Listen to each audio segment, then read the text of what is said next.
O ano de 1942 marcava um ponto de inflexão na Segunda Guerra Mundial. No Teatro do Pacífico, as forças imperiais japonesas haviam alcançado uma série de vitórias avassaladoras desde o ataque a Pearl Harbor, expandindo seu domínio por vastas áreas do Sudeste Asiático e do Pacífico Ocidental. Essa sequência de sucessos alimentava uma profunda confiança na superioridade de sua doutrina militar, que enfatizava o ímpeto ofensivo, a disciplina inabalável e a eficácia no combate corpo a corpo, especialmente sob a cobertura da noite. No entanto, o cenário estava prestes a mudar drasticamente. E o palco para essa transformação seria um local remoto e inóspito, a ilha de Guadalcanal, nas Ilhas Salomão. Guadalcanal não era apenas um pedaço de terra tropical, era um ponto estratégico vital. Sua localização permitia o controle das rotas marítimas que ligavam os Estados Unidos à Austrália e à Nova Zelândia, sendo crucial para a logística e a segurança aliada na região. Para o Japão, a construção de um aeródromo ali, posteriormente conhecido como Campo Henderson, representava um avanço crítico na sua estratégia de isolamento dessas nações aliadas.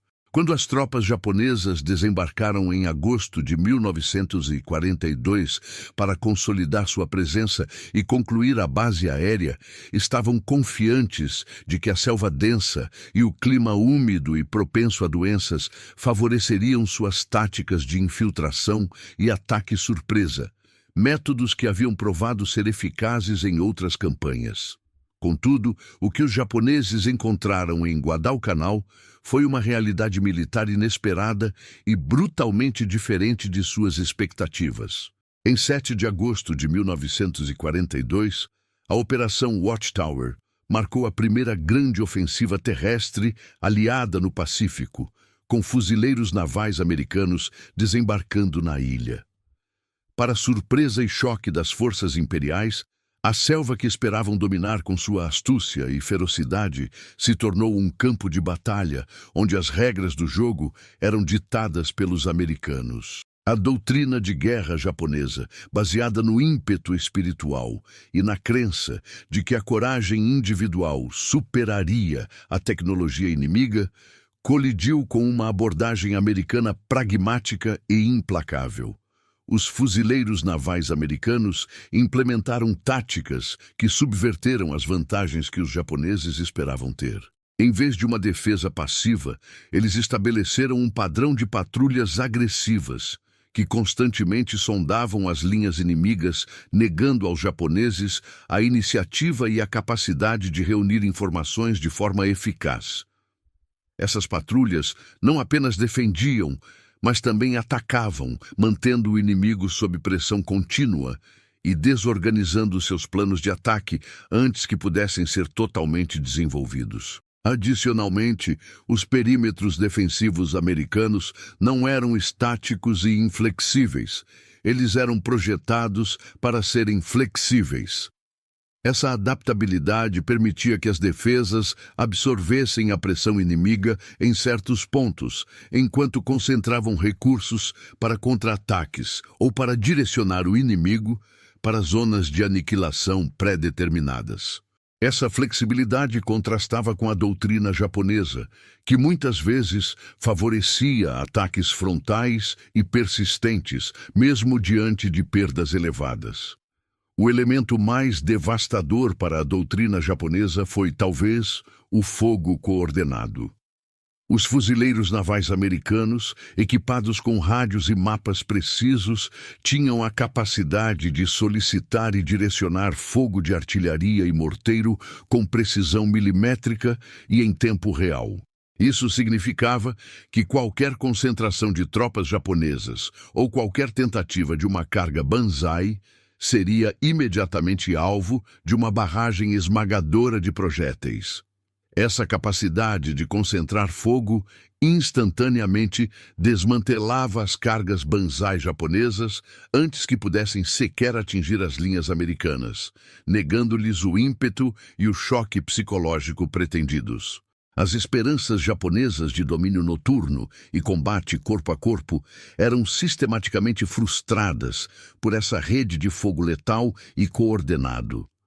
Este embate de doutrinas e táticas se desenrolou por um período de 6 meses intensos, de agosto de 1942 a fevereiro de 1943.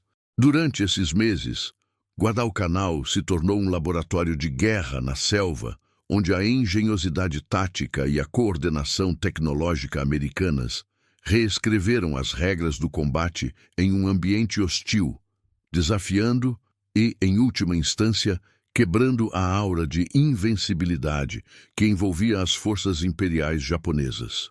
A confrontação em Guadalcanal não foi apenas um choque de exércitos, mas um embate fundamental entre doutrinas militares radicalmente opostas, cada uma enraizada em filosofias distintas de guerra e de combate. As forças imperiais japonesas, forjadas em décadas de vitórias e uma cultura militar profundamente influenciada pelo Bushido, acreditavam firmemente no poder do ímpeto espiritual. Para eles, a determinação inabalável, a coragem individual, a disciplina rigorosa e a disposição de lutar até a morte eram fatores decisivos que podiam superar a superioridade material do inimigo. Essa crença se manifestava em táticas agressivas, como as cargas banzai, onde a massa de homens atacava em ondas suicidas, buscando romper as linhas inimigas através do choque psicológico e da força bruta, mesmo com perdas catastróficas. Os japoneses também esperavam exercer um domínio noturno e corpo a corpo em Guadalcanal. A densa selva, a escuridão profunda e a falta de visibilidade seriam, em sua visão, aliados perfeitos para suas táticas de infiltração silenciosa, emboscadas e ataques surpresa. Eles eram treinados para operar eficazmente na escuridão, utilizando o terreno para se aproximar sem serem detectados e engajar o inimigo em combates de curta distância, onde a habilidade individual com a baioneta e a granada poderia prevalecer sobre a tecnologia. Essa abordagem havia sido bem-sucedida em outras campanhas no Pacífico e no Sudeste Asiático, onde as defesas aliadas muitas vezes se mostravam menos preparadas para o combate noturno e a guerra na selva. No entanto, em Guadalcanal, essa doutrina japonesa colidiu com uma realidade americana completamente diferente, baseada na tecnologia, na coordenação e em uma abordagem pragmática da guerra. Os fuzileiros navais americanos não confiavam apenas na coragem individual, mas na inteligência tática e na aplicação eficiente de seus recursos. Eles estavam equipados com rádios, ferramentas que transformaram a capacidade de comunicação no campo de batalha. Pequenas patrulhas podiam se comunicar instantaneamente com seus comandos e com unidades de apoio, quebrando o isolamento que a selva naturalmente impunha. Essa comunicação rápida permitia a coordenação de movimentos, o compartilhamento de informações sobre o inimigo e, crucialmente, a solicitação de apoio de fogo em tempo real. Além dos rádios, os americanos utilizavam mapas detalhados com uma precisão que os japoneses não possuíam em igual medida. Esses mapas não eram meros guias. Eram ferramentas estratégicas que permitiam aos fuzileiros navais entender o terreno, planejar rotas de patrulha e emboscada e, mais importante, marcar coordenadas exatas para a artilharia à chamada. A capacidade de pedir fogo de artilharia ou morteiro com precisão milimétrica e rapidez era uma vantagem esmagadora. Isso significava que, em vez de enfrentar apenas fuzis e metralhadoras, as tropas japonesas que tentavam avançar ou se concentrar para um ataque eram submetidas a barragens devastadoras de projéteis de alto explosivo que podiam dizimar formações inteiras em segundos. A tática americana era clara e brutalmente eficaz: emboscar, fixar e aniquilar com aço e HE. Primeiro, eles buscavam emboscar o inimigo, utilizando o conhecimento do terreno, patrulhas agressivas e posições defensivas bem camufladas para pegar as forças japonesas de surpresa. Uma vez que o inimigo era engajado, o objetivo era fixá-lo no lugar com um volume de fogo contínuo e preciso, impedindo qualquer manobra de flanco, retirada ou avanço. Essa fase de fixação era frequentemente complementada por metralhadoras pesadas e morteiros, que mantinham o inimigo sob constante supressão. Finalmente, a fase de aniquilar com aço, IHE, era executada. Quando as tropas japonesas estavam fixadas e desorganizadas, a artilharia chamada entrava em ação, despejando uma chuva de aço e autoexplosivo, HE, sobre suas posições.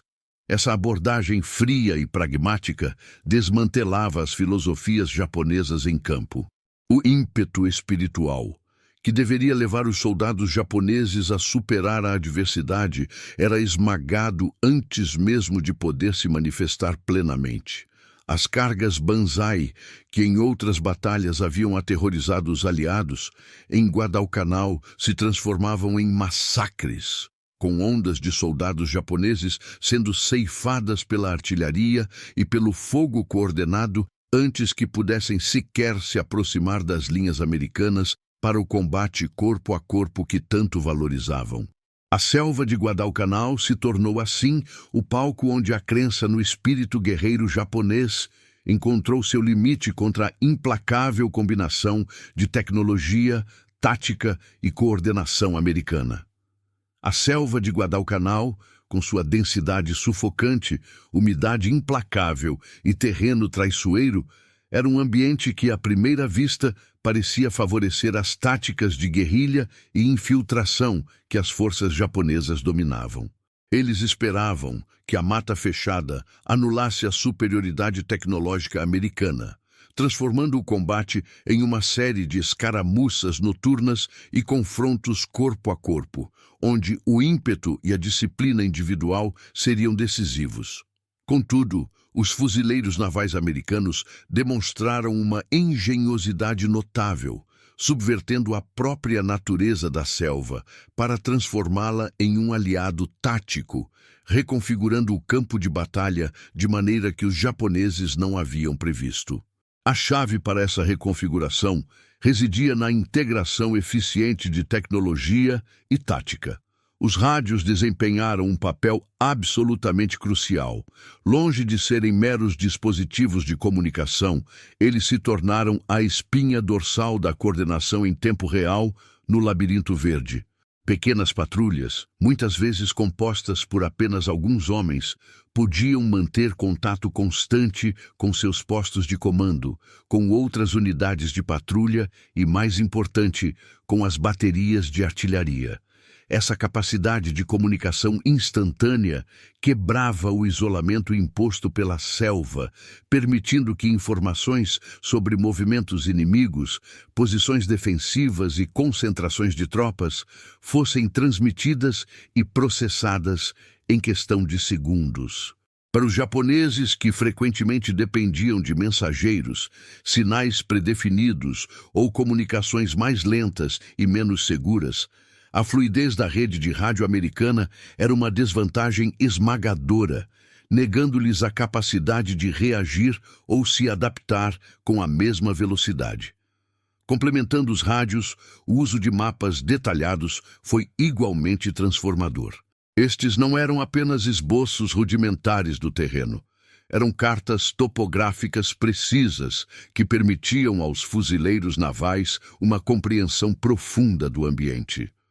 Com esses mapas, o Labirinto Verde de Guadalcanal se tornava um ambiente operável, onde cada riacho, cada elevação e cada clareira podiam ser identificados e utilizados taticamente. A navegação era facilitada, permitindo que as patrulhas se movessem com confiança e precisão, estabelecendo rotas de infiltração, pontos de emboscada e zonas de retirada planejadas.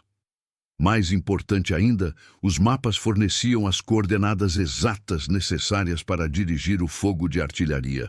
A capacidade de marcar um alvo no mapa e, através do rádio, solicitar uma barragem precisa sobre aquele ponto era uma arma devastadora que negava aos japoneses qualquer refúgio na selva. As patrulhas agressivas americanas eram uma manifestação direta dessa nova abordagem. Diferente de meras missões de reconhecimento, essas patrulhas tinham o objetivo proativo de engajar o inimigo, negar-lhe a iniciativa e impedir qualquer tentativa de consolidação. Com rádios e mapas, essas equipes podiam penetrar profundamente no território japonês, localizando concentrações de tropas, depósitos de suprimentos e posições defensivas. Ao fazer isso, elas não apenas coletavam inteligência vital, mas também atacavam, montavam emboscadas e forçavam os japoneses a reagir constantemente, desgastando suas forças e desorganizando seus planos antes que pudessem ser executados. A presença constante e imprevisível dessas patrulhas mantinha as forças japonesas sob pressão contínua, negando-lhes o tempo e o espaço necessários para planejar e executar ataques em grande escala com eficácia. Os perímetros flexíveis defensivos americanos representavam outra inovação tática crucial. Ao invés de estabelecer linhas de defesa rígidas e estáticas que poderiam ser superadas por um ataque frontal massivo, os fuzileiros navais desenvolveram perímetros que podiam se adaptar à pressão inimiga. Isso significava que as defesas não eram uniformes. Elas eram projetadas com pontos fortes e pontos mais fracos intencionais, que podiam ser usados para canalizar os ataques japoneses para zonas de aniquilação pré-determinadas. Em vez de tentar segurar cada centímetro de terreno a todo custo, os perímetros flexíveis permitiam uma retração tática limitada em certas áreas, apenas para então contra-atacar ou concentrar fogo devastador sobre o inimigo que avançava. Essa adaptabilidade contrastava fortemente com a doutrina japonesa, que muitas vezes favorecia ataques frontais persistentes, mesmo diante de perdas elevadas, e esperava encontrar uma linha defensiva estática a ser rompida.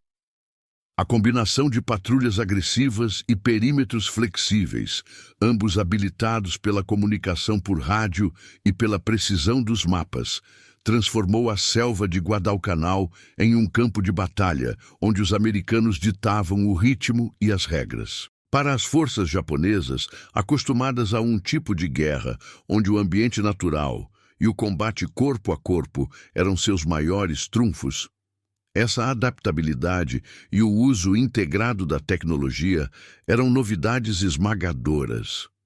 Eles se viram em um ambiente que, embora familiar em sua hostilidade, havia sido reconfigurado taticamente de uma forma que anulava suas vantagens tradicionais. A selva não era mais um escudo, mas um labirinto onde a coordenação americana podia caçar, fixar e aniquilar com uma eficiência brutal, demonstrando que a engenhosidade humana, aliada à tecnologia, podia subverter até mesmo o terreno mais desafiador. A doutrina militar japonesa depositava uma fé considerável na eficácia das operações noturnas. Em campanhas anteriores, a escuridão havia sido uma aliada fundamental, permitindo a infiltração de tropas, a realização de ataques surpresa e o engajamento em combates corpo a corpo, onde a coragem individual e o ímpeto espiritual podiam, frequentemente, superar a superioridade material do inimigo. A densa selva de Guadalcanal, com sua visibilidade reduzida e o terreno intrincado, reforçava essa expectativa. Os comandantes japoneses acreditavam que a noite ofereceria a cobertura perfeita para suas táticas de banzai, cargas frontais destinadas a romper as linhas inimigas com ferocidade e choque psicológico, culminando em confrontos de baioneta e granada, onde a disciplina e a determinação japonesas seriam decisivas. No entanto, essa expectativa de um domínio noturno foi brutalmente frustrada em Guadalcanal.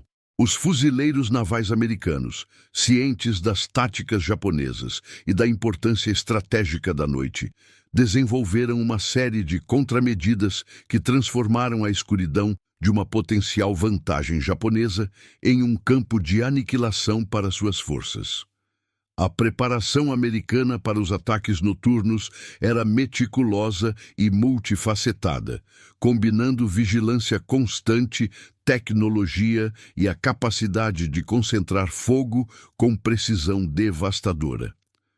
As defesas americanas não eram passivas. Postos de escuta avançados, compostos por pequenos grupos de fuzileiros, eram estabelecidos além do perímetro principal.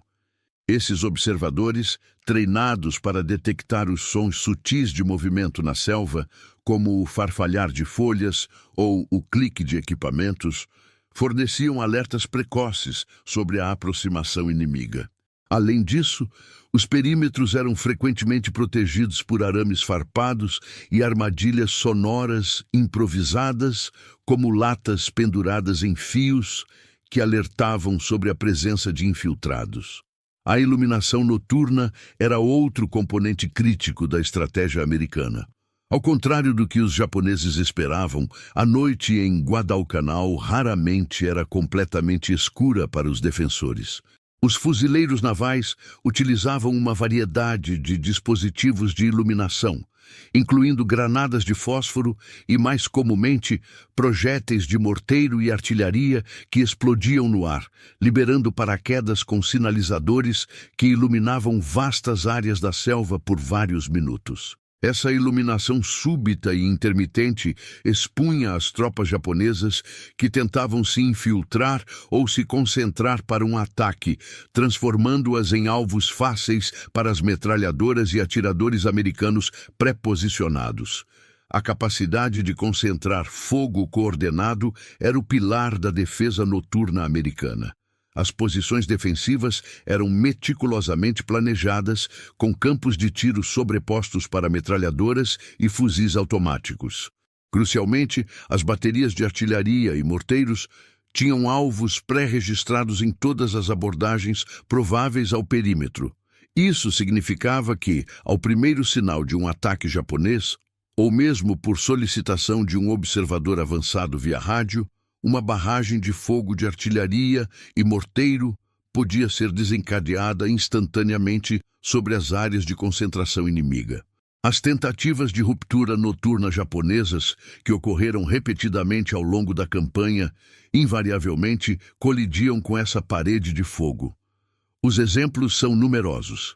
Em batalhas como as do rio Matanikau, e, notavelmente, na Batalha por Henderson Field, em outubro de 1942. As forças japonesas lançaram cargas banzai maciças sob a cobertura da escuridão. No entanto, sua fé no ímpeto espiritual encontrou um obstáculo intransponível na organização tática e na superioridade de fogo americana.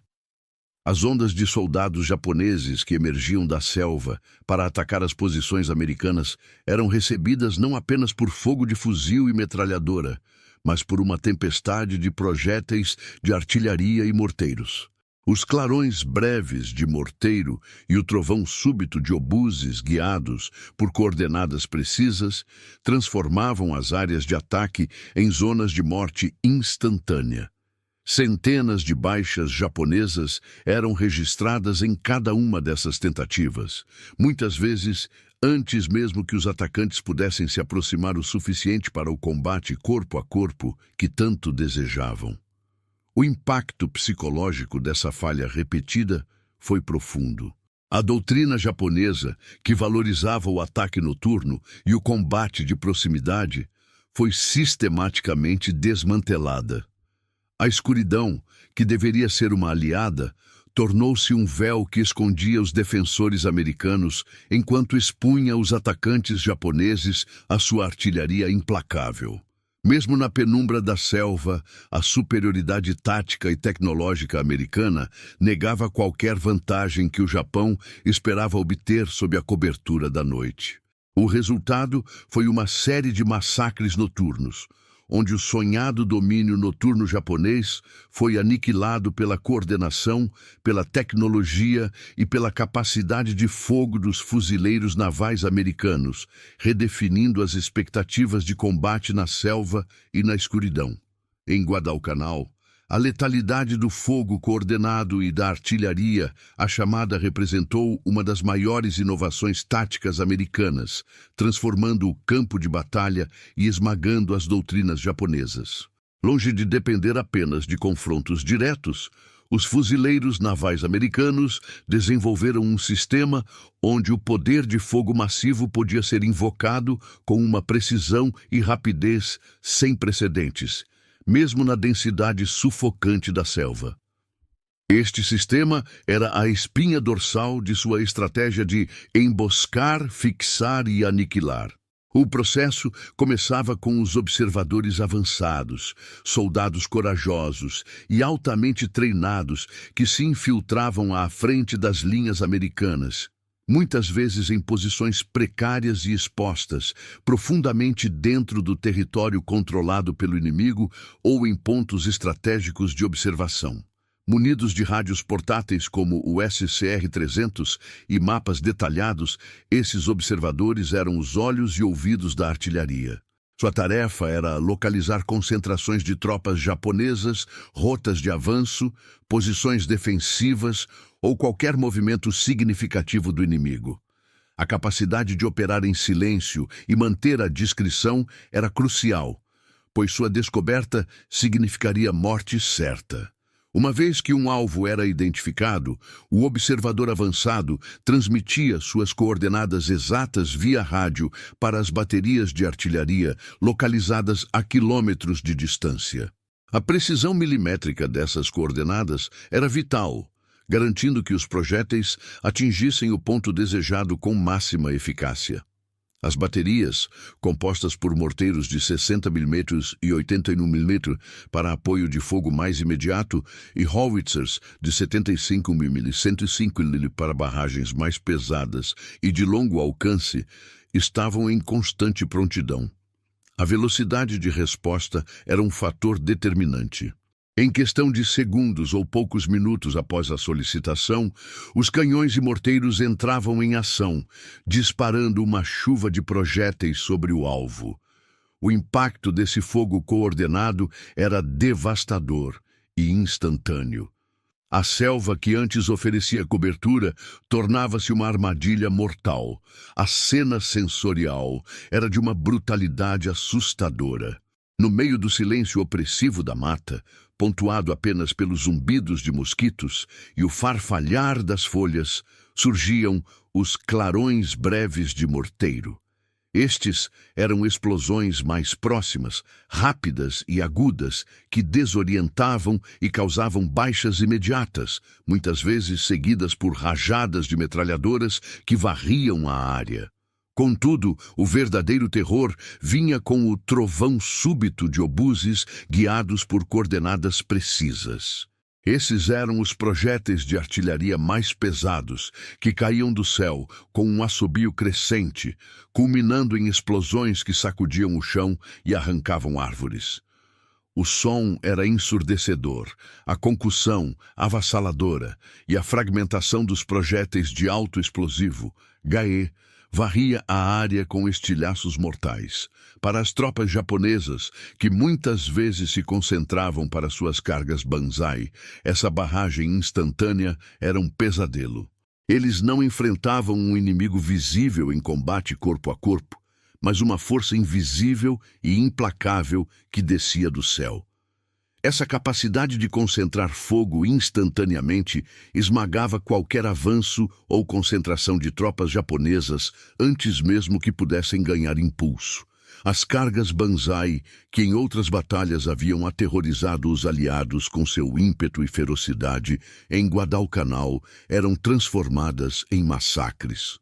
As ondas de soldados japoneses que se preparavam para lançar seus ataques frontais eram detectadas pelos observadores avançados e, em seguida, dizimadas por barragens de artilharia antes que pudessem sequer se aproximar das linhas americanas.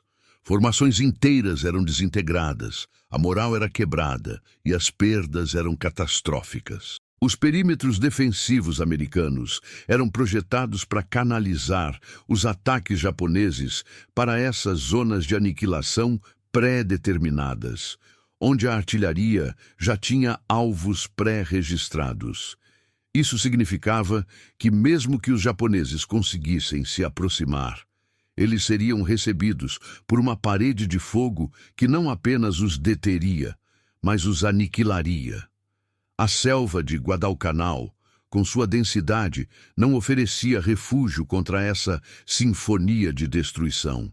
A artilharia chamada não era apenas uma ferramenta de apoio. Era uma arma estratégica que redefiniu o combate na selva, provando que a coordenação e a tecnologia podiam superar o ímpeto espiritual, transformando as cargas japonesas em valas comuns e mudando o curso da guerra no Pacífico. A letalidade do fogo coordenado americano, detalhada em sua precisão milimétrica e rapidez de resposta, culminou em consequências devastadoras para as forças japonesas em Guadalcanal. A inflexibilidade tática japonesa, que persistia em suas cargas banzai e na crença de que o ímpeto espiritual superaria a tecnologia inimiga, colidiu repetidamente com a eficácia pragmática dos fuzileiros navais americanos. Essa confrontação resultou em um custo humano exorbitante para o Japão, transformando as áreas de combate em verdadeiros campos de morte. Um dos exemplos mais brutais e emblemáticos dessa realidade foi a Batalha do Rio Ilu, mais conhecida pelos americanos como Alligator Creek, ocorrida em 21 de agosto de 1942.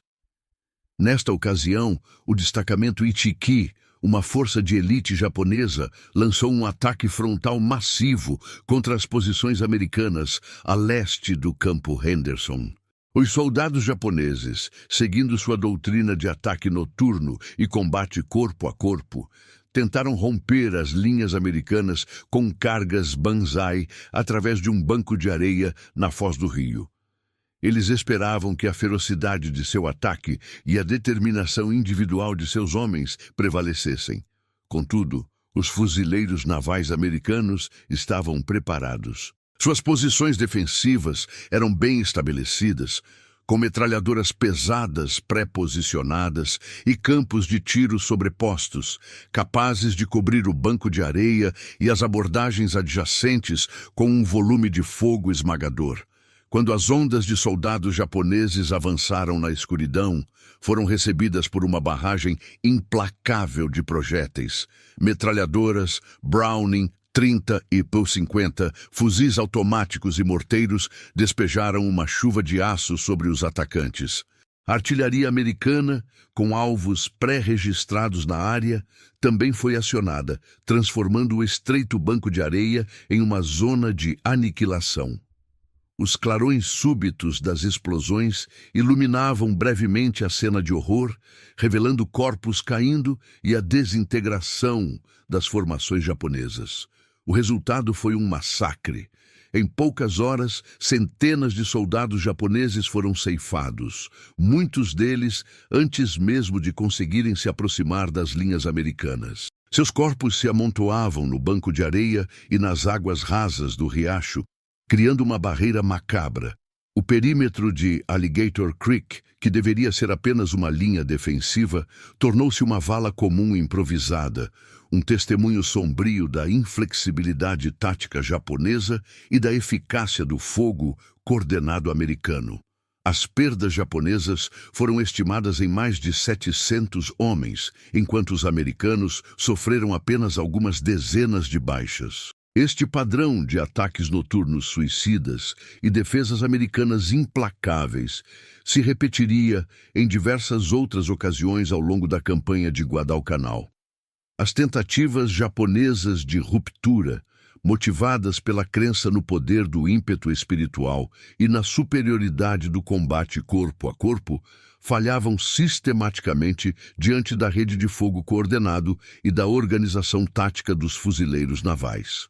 Em batalhas subsequentes, como as travadas ao redor de Henderson Field, em outubro de 1942, as cargas Banzai continuaram a ser empregadas, sempre com o mesmo resultado devastador para os atacantes. A selva úmida e os mosquitos, elementos constantes e opressores do ambiente de Guadalcanal, serviam como um pano de fundo para essa realidade sombria. A umidade constante e o calor tropical exaustivo, combinados com a presença incessante de insetos portadores de doenças, tornavam a sobrevivência uma batalha contínua, mesmo fora do combate direto. Para os soldados mortos, o ambiente acelerava o processo de decomposição, e a dificuldade de recuperar e enterrar os corpos em meio ao combate intenso e ao terreno impenetrável significava que muitos permaneciam onde caíam. As áreas de combate, especialmente após as cargas Banzai noturnas, eram deixadas com centenas de corpos espalhados, que a natureza da selva rapidamente começava a reclamar.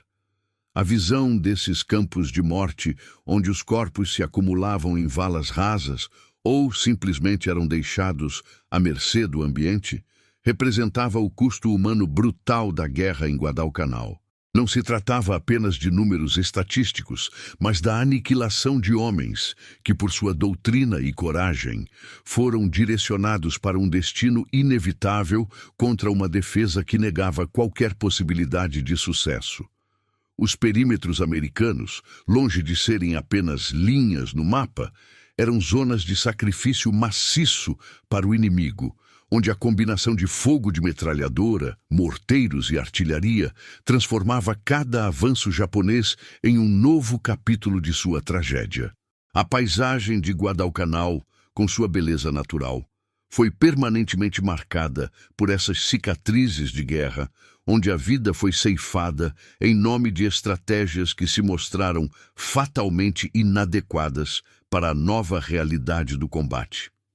A brutalidade do combate em Guadalcanal, com sua selva impenetrável e a ferocidade dos confrontos, exigiu não apenas coragem e disciplina, mas também uma capacidade notável de adaptação e improvisação por parte das forças americanas. Em meio a um ambiente tão implacável, onde a sobrevivência dependia da engenhosidade, os fuzileiros navais demonstraram uma criatividade que ia além dos manuais militares padrão. Um exemplo notável dessa inventividade, nascida da necessidade e do modo de sobrevivência, foi o uso de métodos não convencionais para marcar alvos para a artilharia e o apoio aéreo, especialmente sob o denso dossel da selva. A densa vegetação de Guadalcanal apresentava um desafio significativo para a coordenação de fogo. O dossel da selva, frequentemente com mais de 30 metros de altura, formava uma cobertura quase impenetrável, que dificultava a visibilidade aérea e terrestre.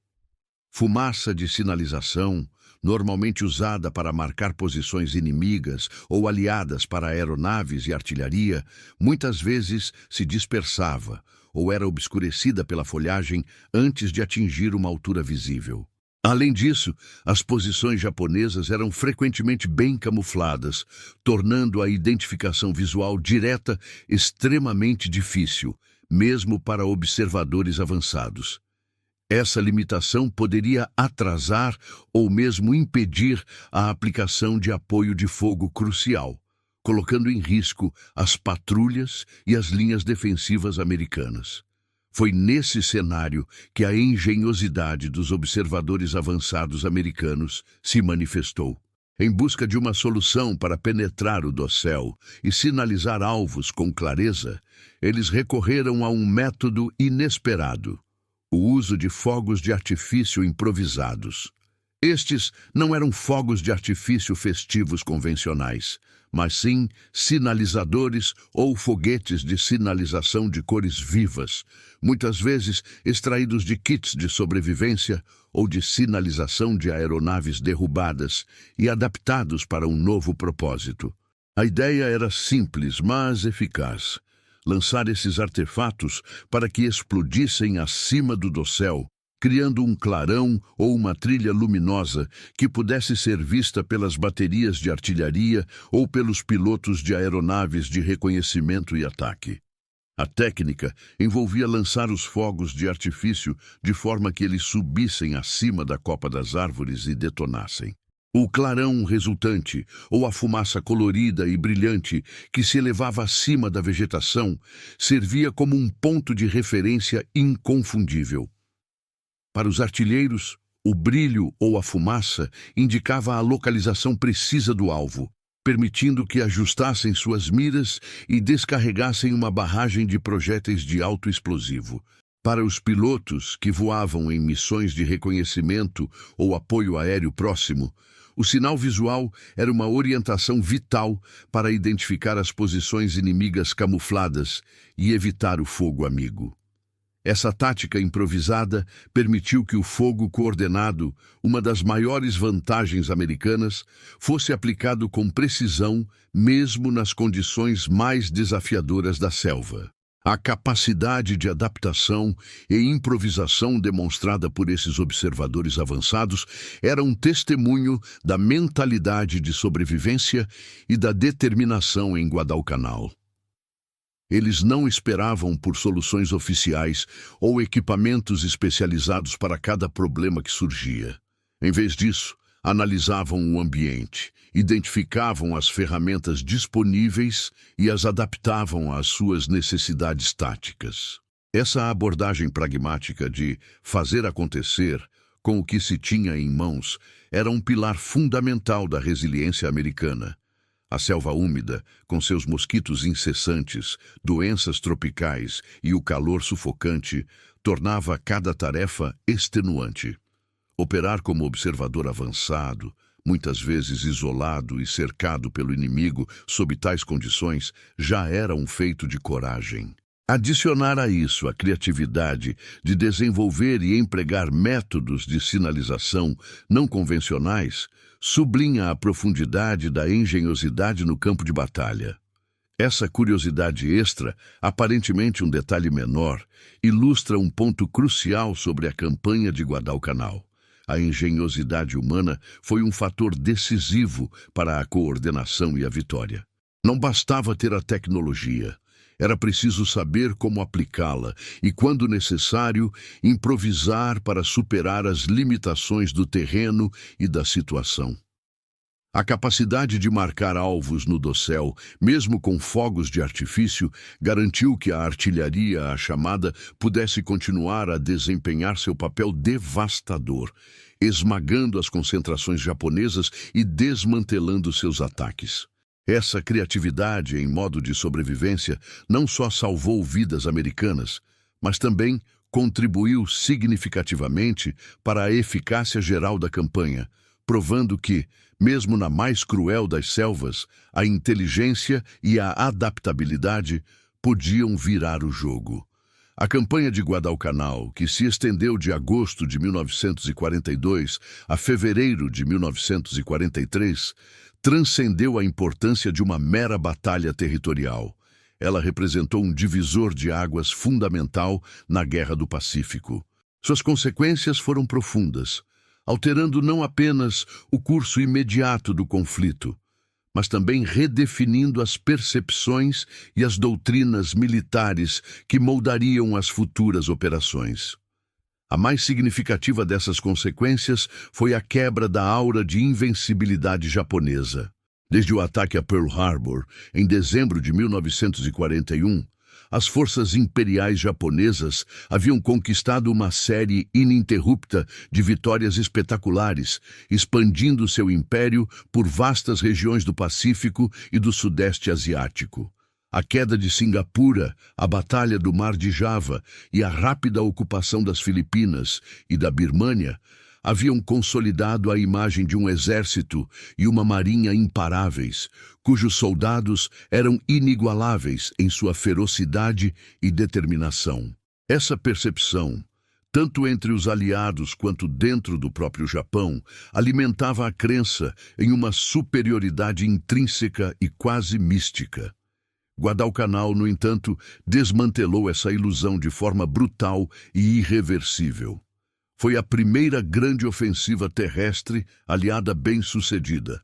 A primeira vez que as forças japonesas foram sistematicamente detidas e, finalmente, forçadas a recuar e evacuar uma posição estratégica após meses de combate intenso. As perdas japonesas, que superaram as 24 mil baixas entre mortos e feridos, foram um choque para o alto comando, demonstrando que a coragem e o ímpeto espiritual, por mais valorosos que fossem, não podiam prevalecer contra a combinação de superioridade material, tática coordenada e adaptabilidade. Guadalcanal também serviu como a prova inquestionável de que o método americano podia vencer até mesmo na mata fechada, um ambiente que os japoneses consideravam seu domínio natural. O método americano, testado e aprimorado sob o fogo em Guadalcanal, baseava-se na integração inteligente de tecnologia e tática. Isso incluía o uso extensivo de rádios para comunicação instantânea e coordenação precisa, mapas detalhados para navegação e direcionamento de fogo e a aplicação avassaladora da artilharia à chamada. As patrulhas agressivas mantinham o inimigo sob constante pressão, negando-lhe a iniciativa, enquanto os perímetros flexíveis permitiam que as defesas absorvessem ataques e canalizassem o inimigo para zonas de aniquilação pré-determinadas. Essa abordagem pragmática, focada na maximização do poder de fogo e na minimização das perdas através da coordenação, desmantelou as táticas japonesas de infiltração noturna e cargas banzai. A selva, que deveria ser um escudo para os japoneses e um obstáculo para os americanos, foi subvertida. Os fuzileiros navais aprenderam a operar e a lutar eficazmente nesse ambiente, transformando-o em um campo de batalha onde sua tecnologia e táticas podiam ser aplicadas com efeito devastador. Ao estabelecer a eficácia desse método, Guadalcanal estabeleceu um novo padrão para a guerra no Pacífico.